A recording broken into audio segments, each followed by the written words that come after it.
that this time is one that we didn't expect, we didn't ask for, but we are confronted with it. This election that I'm talking about, and I think that if we understand really what happened on December 6th, 2017 on St. Martin, then any government that has to sit, and the government that just got the vote of non-confidence, have to realize that this is about the people. This is about the country, its development, and its development for the people.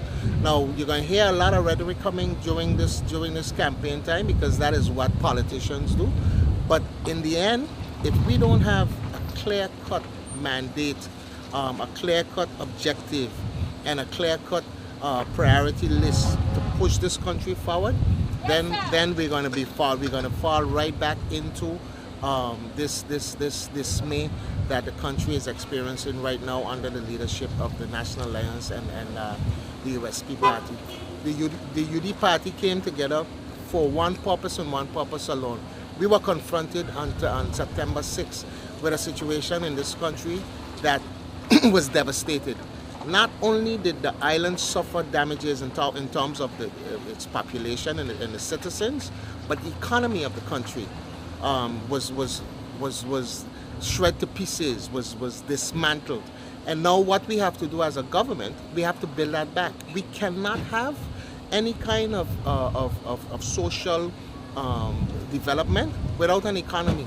And all of the hotels are gone, the airport is gone, the harbor is gone, and as every government that is responsible enough to realize that with those gone, those are the ones that you have to bring back. And at the same time, using the aid, because again, if you think back on what happened or what transpired over the last 4 months, we have gotten from our kingdom partners and the largest country in the kingdom, we have gotten an indication from them that they're going to help us, right?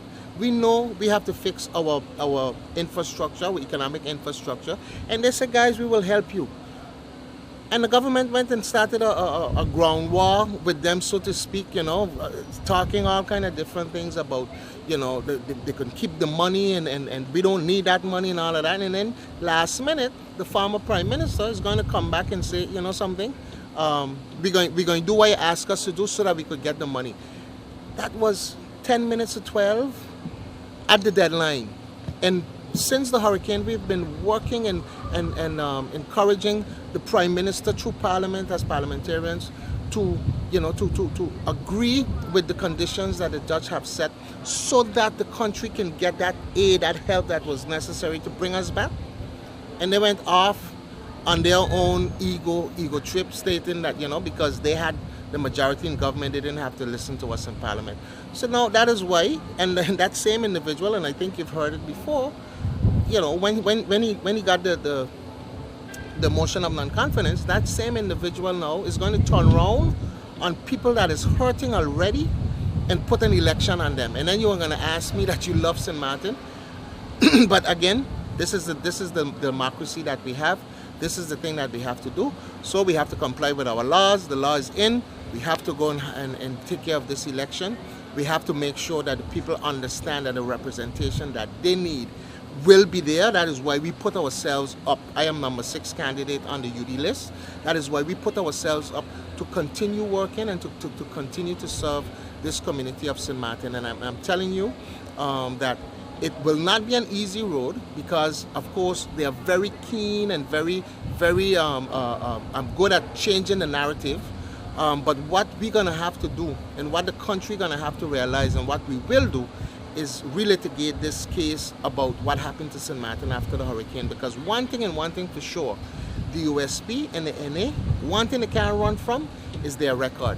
And this record will be on display for the next 6 weeks during this campaign. And I am assured, I am very much confident that the people of St. Martin understands their situation and understands that if they want to get out of this situation that they're in, whether it is with their homes, whether it is with their jobs, or with their family finances, or even in this time with the condition that the country is in, having to live with each other or what have you, they can rest assured that once we get back into government, we would take care of all of their needs, to the point where we have to build back this country and build back the economy, and they will be part of that.